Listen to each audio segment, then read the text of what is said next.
to this month's episode of Authors Between the Covers. I'm Hope Katz Gibbs, producer of the show on the Incandescent Radio Network and Inkandescent TV. I am so excited about this episode. You are going to meet the author and the daughters of the gentleman who wrote the Earthbound Parent, How and Why to Raise Your Little Angels Without Religion. The book sits above my shoulder. Richard Conn Jr. is the author, and I had the privilege of meeting him when my other client, Peter Neuwirth, interviewed Richard, and his colleague, Leland Faust, about their project to teach people to think critically.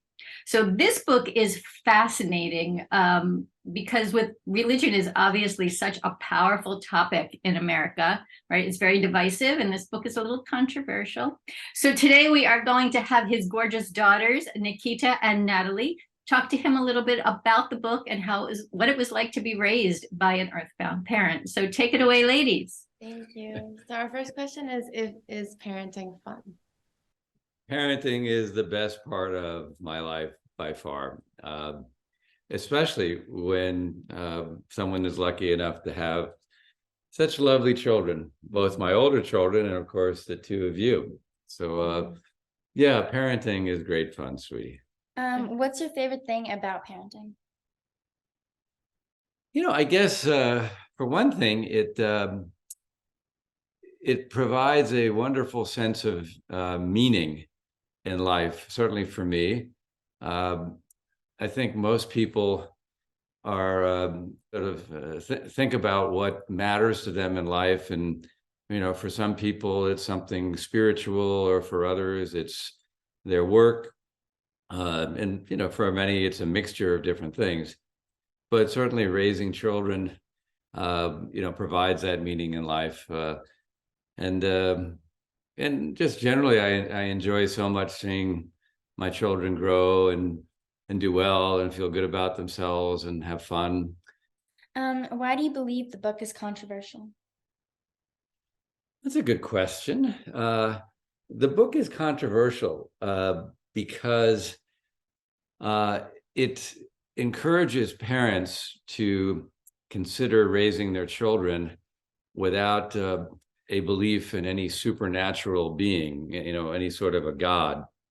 And for some people, in fact, for probably the majority of people on our planet, their identities as people are somehow tied up with the idea that they are related in some way or somehow of interest to a supernatural being, to a God.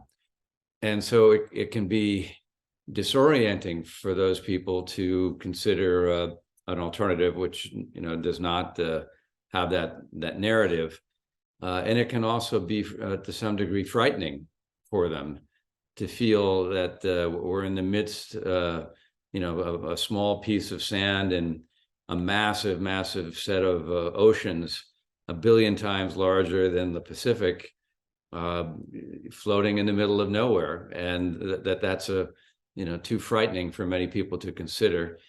So that's the controversial aspect, I think. What's the way you parent in comparison to people who raise their kids with a religion?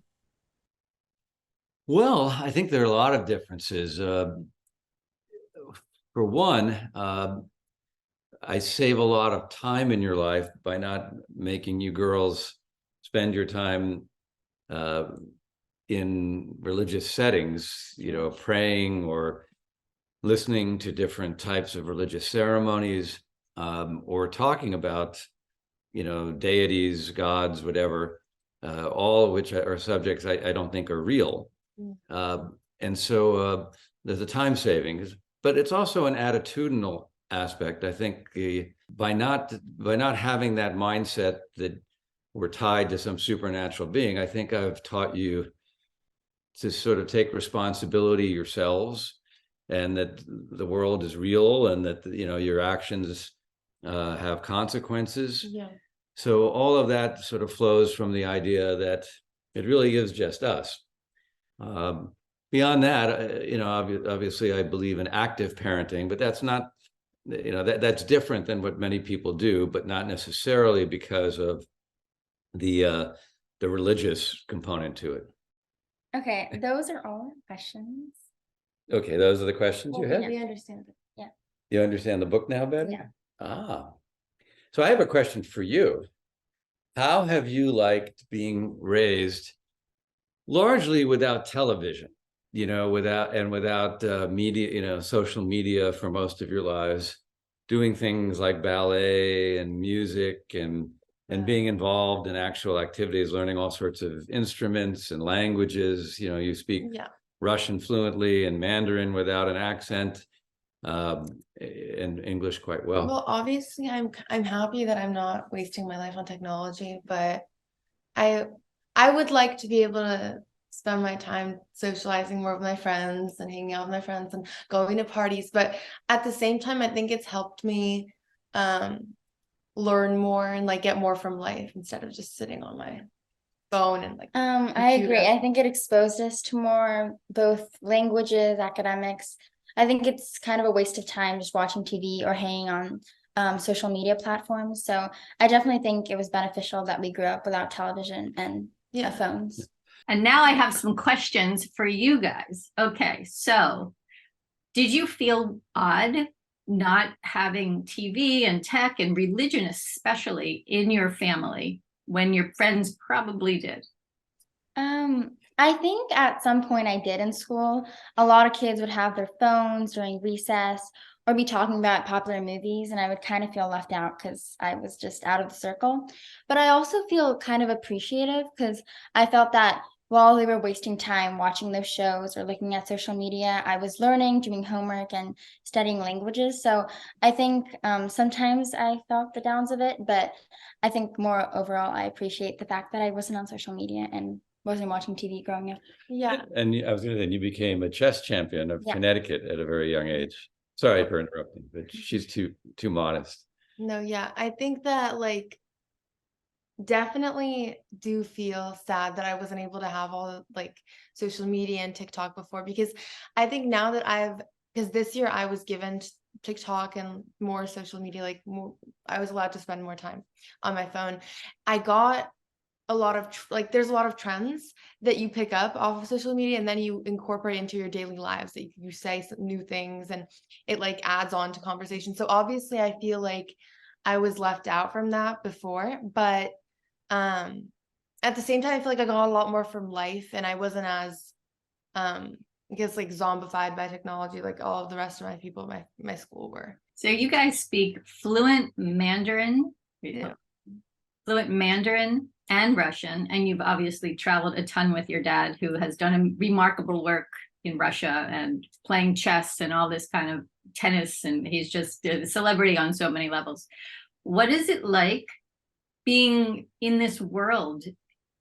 Not necessarily what you missed, but what did you gain? I think that once we traveled to China, to Russia, I think it exposes us to many different cultures and we get to, connect with more people around the world and learn a lot more things than somebody who is not trilingual. So I think that it's definitely much cooler to go to different places, talk to different people, see what their perspectives and their points of view are. So I love being able to speak Mandarin and Russian.